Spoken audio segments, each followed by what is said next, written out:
안녕하세요. 전몽설무사입니다. 오늘은 그 프리랜서와 근로자의 차이에 대해서 설명드리겠습니다. 제가 그 사업장이나 아니면 어떤 창업 스쿨 이런 데 가서 강의를 하게 되면은 그쪽 참가한 학생들이나 그런 그 벤처 기업가들이 저한테 한결같은 질문이, 근로자로 채용하게 되면은 고용의 유연성도 없고 또 비용도, 추가 비용도 많이 나가기 때문에 이런 어떤 근로자로 채용 안 하고 프리랜서로 채용할 수 있는 방법을 알려달라, 그렇게 많은 질문을 하게 됩니다. 그러면 저는 뭐 그렇게 채용하고 하는 거는 뭐 서류상으로 너무 쉽게 당연히 체결할 수 있다. 다만 그 노동법은 그 사후에 실질적인 그러니까 고용 관계가 어떻게 됐는지 그걸 가지고 판단하기 때문에, 비록 그 서류상으로 다 정리를 하더라도 나중에 근로자성이 강하게 되면은 기존에 지급하지 않은 그 퇴직금이나 관련된 노동법 제수당에 대해서 다시 지급해야 되는 그런 일이 발생한다. 그렇기 때문에 실질적인 관계가 중요하다. 그러면은 그렇게 설명합니다. 그러면 제가 거기서 추가적으로 설명하는 게, 프리랜서는 어떤 거냐 하면, 프리랜서는 독립성이 있어야 된다.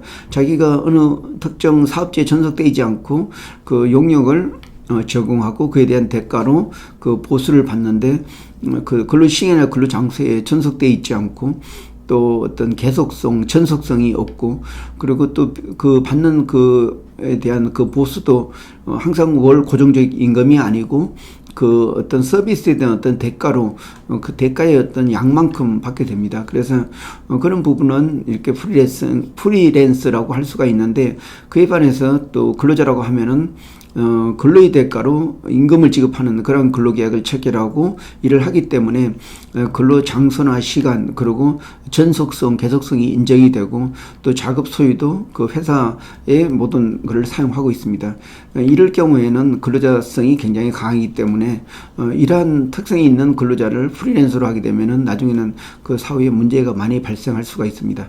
그러면 그 관련된 유사한 사례들로 보면은 지입차주, 특히 특정 학원의 어떤 전속된 차량들이 낮에는 그 학원에 대해서 이제 일을 하지만 또 주말에는 또 자기 일도 할 수 있다든지, 이렇게 되면은 어떤 자유로운 어떤 그 개인 사업자의 특성이 많은데, 어떤 그 회사의 그 특정 어떤 학원의 어떤 그 로고나 이런 게 있고, 그래서 주말 뭐 특히 일을 못 한다든지, 아니면 거의 학원에 대해서는 전속돼 있다 하면은, 비록 그 작업 도구나 그러니까 자동차가 그 어떤 개인 소속이지만은 어떤 그 근로자로서 인정할 여지가 많은 것 같습니다.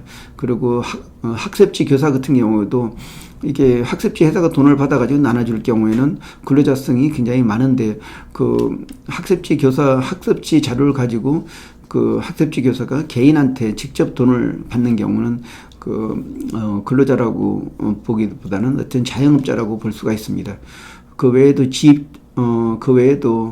그 다양한 뭐 골프장 캐디나, 그리고 지금 현재 문제가 많이 되고 있는 택배 그 배달원 같은 경우, 택배 배달원 같은 경우, 특히 우체국 같은 경우는 우체국에 소속돼 가지고 전속적으로 그 우체국에 대한 배달만 해야 됩니다. 이럴 경우에 지금 현재 노동조합상의 어떤 근로자로서 인정받았지만은 개별 근로기준법에 대한 근로자로 인정받지를 않고 있습니다. 근데 이게 그러니까 지금 당장은 개별 그러니까 근로기준법상 근로자가 아니지만, 그 우체국에서 근로시간이나 근로장소나 또 어떤 단가 같은 경우도 직접 통제를 하고 하게 되면은 나중에 근로자로서 볼 여지가 굉장히 많다고 할 수가 있습니다. 하여튼 관련돼서 자세한 그 사례는 추가적으로 설명드리도록 하겠습니다. 이상입니다.